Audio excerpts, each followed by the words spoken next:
Thank you to everyone who has been sharing ideas for videos. I appreciate them. It's been really helpful. I've been creating a list in my phone so that I've got some content to deliver at least over the next couple of weeks. So thank you. Continue to drop in the comments whatever types of topics you are interested in. A lot of people asked about the solar flares and the Schumann resonance, and it's a little outside my lane, but I'm happy to share what I know about it. But first, I'm Dr. Patty Barch. I'm a traditional naturopath, founder and owner of Naturally Unbridled and naturallyunbridled.com, where we focus on wellness solutions, not disease management. This is just information. I'm not doing the rest of my spiel today. I actually have today off, but I do have to pop into the office, so I'll be able to upload a video. So I decided to do one on solar flares and the Schumann resonance. And again, I'm not the world-renowned expert in these topics. I'm just going to share with you what I know and some resources. So first of all, the sun is the only thing keeping the earth alive, right? Without the sun, everything on earth dies. We freeze to death. We can't have photosynthesis, meaning we can't have plants, and the plants make oxygen and food, and that's it for life on earth. So sun's really important, and we don't learn very much about it in school. What do we learn? Planets go around it, and don't stare at it. And within the past decade or so, it's like, be afraid of it because it's going to kill you, because sunbeams are like detrimental to humans. I don't think so. Anyway, the sun is a giant ball of fire, which is fascinating because there's a fuel source there, right? Something's burning, right? Like, fire just doesn't burn without fuel. So what the heck is the fuel source for the sun? Fascinating. And just like a fire, it's not stagnant. Despite the comments of Kevin that I blocked for continuing to post on anything I posted about the sun, that the sun was stagnant. Like, it's a freaking fire. It pops and cracks and flares. So a solar flare is literally just a piece of the sun, a part of the fire sparks off of the main flame. And so just like when you watch a campfire, there's little tiny sparks, and then sometimes it looks like kind of a big piece, and sometimes there's even a big crack pop, right?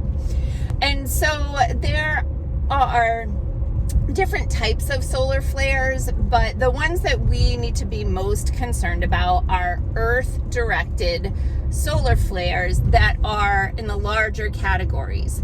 So they use a Roman numeral system to grade the solar flares, sort of like they grade tornadoes and earthquakes, right? There's a unit of measure that they use to determine how significant of an issue was this solar flare, right?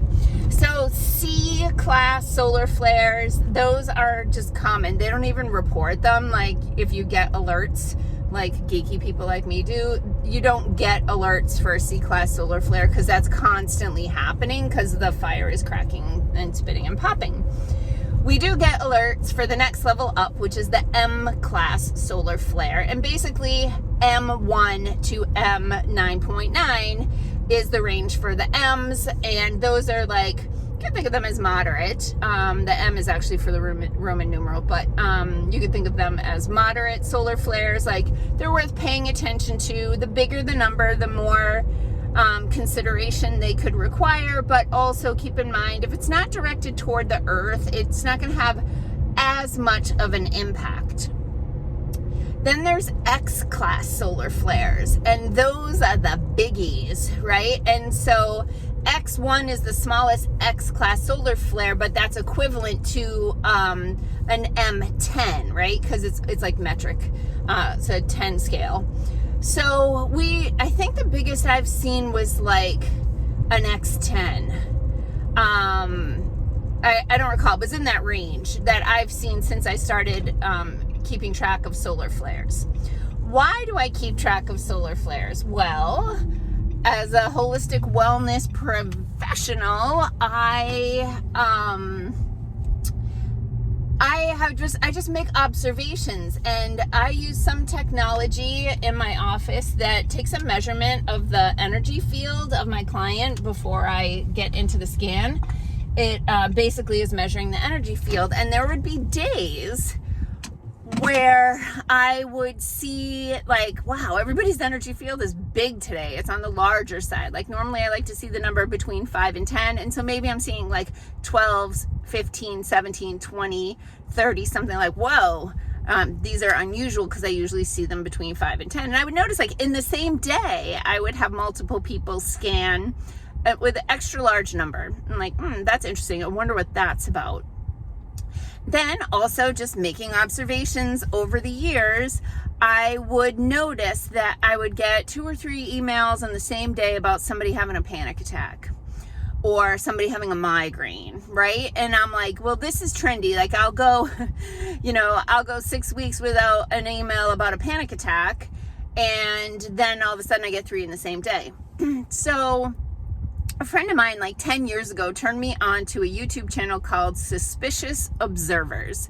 Technically the O in observers is a 0, but YouTube will find it anyway because they have like 750,000 followers, and he does a daily space weather report. He's written a textbook called The Weatherman's Guide to the Sun, and he is really a great expert on solar activity and how the sun impacts the earth.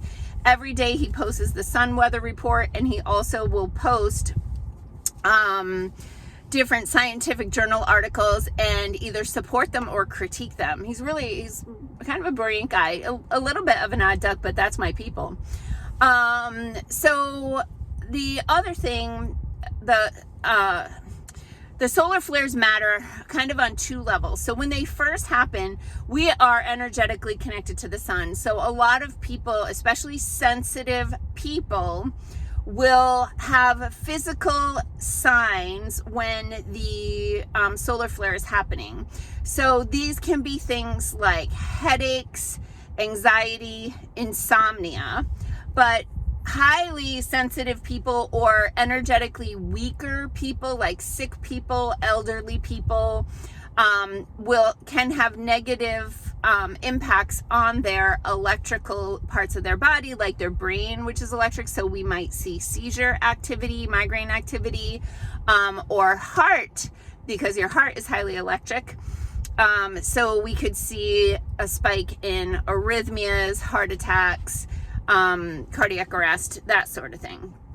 So the second part is it takes, depending on how violently the sun erupted, and if it was on a part of the sun that is facing the earth, the coronal mass ejection is the part of the sun, the spark that comes off. I said the other day that it's like the sun spit at us. It can take a couple of days for those protons that get fired off of the sun to hit the Earth's energy field. When the protons hit the Earth's energy fields, that's when we see aurora, because the magnetic field of the Earth is interacting with the protons from the sun, and the result is aurora. One of the things that has been well documented is the Earth's magnetic field is weakening. This is well documented. It's actually weakening in a downward spiral, so more at an exponential than a linear decline, which is concerning because the Earth's magnetic field protects us against those coronal mass ejections. So what we're seeing is weaker coronal mass ejections are impacting the Earth's solar fields, the Earth's energy field. So we are seeing aurora, or the northern lights, in the southern hemisphere, and really, and they're reporting it in Arizona and Florida and that sort of thing. And that's not a good sign, because we need that protective layer. What else did I want to say about that? I don't know. So I'm almost at 10 minutes here, so I'm going to save the Schumann resonance for another day. But go on over to YouTube and subscribe to Suspicious Observers. Oh, also, I just learned of an app that is great, and it was free. It's called, what is it called? Oh, shoot. I'm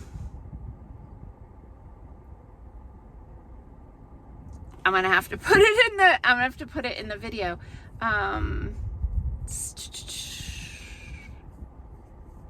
Space Weather Live. I think it might be. I'm gonna have to look. Sorry, I just installed it the other day and it's great. And if you turn on notifications, it tells you when there's solar flares and radio blackouts and coronal mass ejections and all that fun stuff. So like I said, I have today off, but I got a few things I have to do around town. And peace out, peeps. Have a healthy day.